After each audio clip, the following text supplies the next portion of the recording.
ইমান ঠিক না থাকলে নামাজ পড়ে কোনো লাভ নাই, ঠিক না বেটি? মসজিদ দেখলেন, ইমাম দেখলেন, দাড়ি টুপি জুব্বা পাগড়ি সব দেখলেন, ঢুকে গেলেন, একতেদায় তো বিহাজাল ইমাম বলে দাঁড়িয়ে গেলেন, কিন্তু ওই ইমামের আকীদা শুদ্ধ নয়। ইমামে বলে নবী আমাদের মতো মানুষ, ইমামে বলে ওলি আল্লাহ বলতে কিছু নাই, ইমামে বলে সবে বরাত হারাম, ইমামে বলে সবে মেরাজ বলতে কিছু নাই। এই ধরনের ইমামের পেছনে একতেদা করে কিয়ামত পর্যন্ত নামাজ পড়বেন, কিন্তু নামাজ আল্লাহর দরবারে কবুল হবে মনে হয়। দাঁড়ান না, দেখুন কোরআন কি বলছে, কাশফি আছে।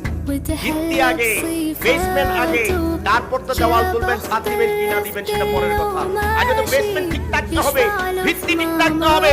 ঈমান হলো আমার সবকিছুর ভিত্তি। ঈমান ঠিক তো আমার ছাদ হবে, দেওয়াল হবে, সব ডেকোরেশন হবে, সবকিছু সুন্দর হবে।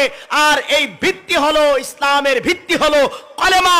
যার কলেমা আছে, ঈমান আছে, তার আমল আল্লাহ